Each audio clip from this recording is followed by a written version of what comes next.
calling in from St. Andrews once again here on the Rich Eisen Show is Rich Lerner of the Golf Channel. How are you, Rich? Rich, I'm doing great. I'm sitting next to Brandel Chamblee with the Hall of Fame member Ken Schofield to my right. We are locked in. Right behind us, about 100 yards, 17th green. Zach Johnson with a huge putt. I'm going to get real quiet now. With a huge putt to save par, and he didn't make it. So Zach Johnson has fallen to 14 under. The leader, maybe a bit surprisingly, is Mark Leishman. Least likely to make this a headline story, I would say, at this point. But if you look a little deeper, it's a strong piece in its own right. This is a 31-year-old from Australia. His wife almost died. She had acute respiratory syndrome not long ago, was given maybe a 5% chance to make it. She pulled through. She's healthy. They have 2 young children. And here he is on the cusp of winning the Claret Jug. I mean, he still has a few holes to play and a few guys coming after him, including Jordan Spieth, who almost holed a pitch shot at 13. It hit the flagstick and bounced out. So Spieth still with a shot. He's 14 under and 2 behind. Yeah, and Leishman's fellow Aussies, Jason Day, 2 shots back, and Adam Scott, who was leading, dropped another stroke. He's 3 off the lead. Leishman shot a 64 in round 3, and now he's got 7 under par today. What happened yesterday where everybody essentially moved upward or downward properly on moving day, and Zach Johnson could not? Rich? Well, Zach Johnson. I mean, Dustin Johnson, pardon me. Dustin could not. Well, okay, yeah. You're talking about the other Johnson, right? Which is a little shocking, given how well suited Dustin should be for this golf course. And this is a place where you bomb it, and you play pitch and putt from there. And I just think, as Peter Allis, the great British broadcaster, said, as Dustin was walking down the first fairway yesterday with the 1-shot lead. No reason at this point to even wonder about Dustin. He said his fear with Dustin Johnson is that he's a bit fragile mentally. And I think that's probably what he needs to address at this point. I don't know if it's scars from other majors that got away going back to 2010 or whatever it is. But it's hard to find a reason why Johnson played so poorly yesterday. He seemed to play timid, didn't let it go the way he had the first 2 rounds. Backed up with 75, and he's done and gone now. And now it's Zach Johnson, who's 14 under 2 back. Yeah, I'm on the phone with Rich Lerner of the Golf Channel, calling in from St. Andrews right now. So, what is the weather like there right now, Rich?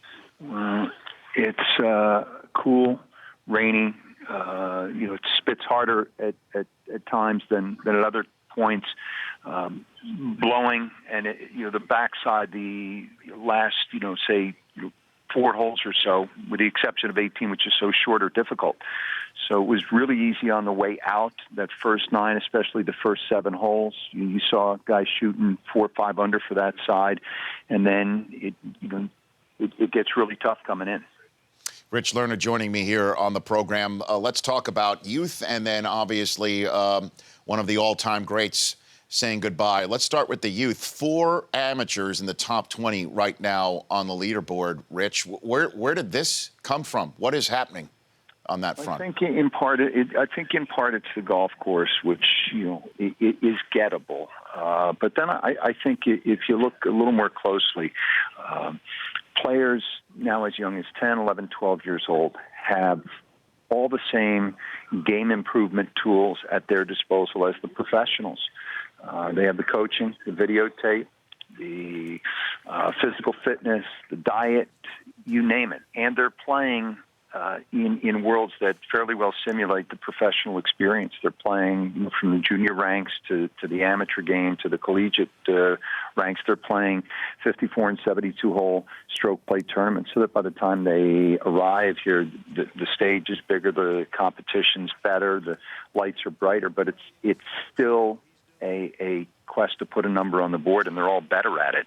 And the equipment has narrowed the gap, and Spieth's said it yesterday, he wouldn't be surprised in the next decade to see an amateur win a major championship. What happens to the prize money they're not allowed to accept?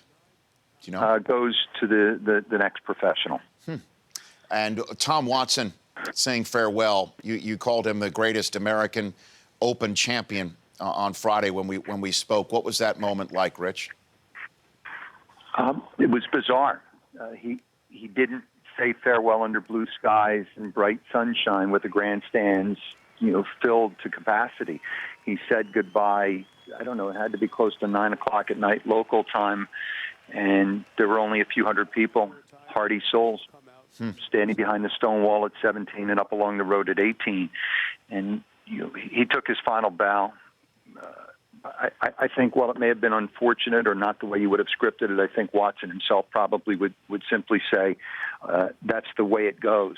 At links golf, you accept the good bounces and the bad bounces, and maybe this was an odd bounce for him, but it doesn't diminish his great record, 5 Open championships. So odds are, it does look like, you never know, obviously, that we're going to see extra holes today, perhaps, Rich. There's a chance.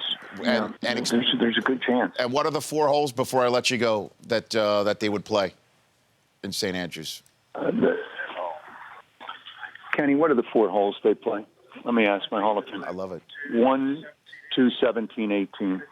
1, 2, 17, and 18. I apologize. No, Rich, come on, man. I love this. This is my life, where I'm sitting there usually in a green room on Thursday Night Football. I've got a Hall of Famer to my left or my right, and I'll I mean, this is neat stuff. You're there in the birthplace of golf, watching an exciting finish on a Monday, Rich. And I have I apologize. I have the mini golf whisper going because we're sort of right on top of the action here, and I've got Chambly, the game's great analyst, to my left and the Hall of Famer to my right. And they're trying to focus at this point on Mark Leishman at the 15th hole, and it's blowing out there. We have a little wind. I mean, this is the way you want it at a British Open, right? You mean the way you want it to snow at Lambeau in January for a playoff game. You want it to blow and rain here at the Open Championship in the old Great Tune.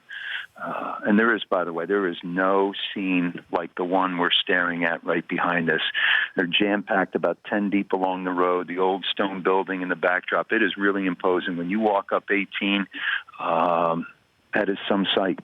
Rich, thanks for taking the time. I know I'm calling you in the middle of a major championship at the very end, and this is your gig. You got to talk about it on the Golf Channel afterwards, and you got people trying to focus around you. I really do appreciate you taking the call.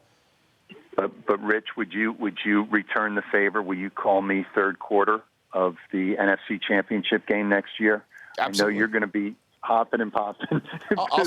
I'll step out of the luxury suite for that, Rich. Will. Sure, Rich. I'll step out of the. I know you.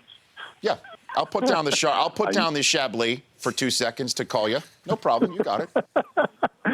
You bet. Thanks, Rich. You bet. That's Rich Lerner of the Golf Channel. The Rich Eisen Show, weekdays at noon Eastern. On Audience.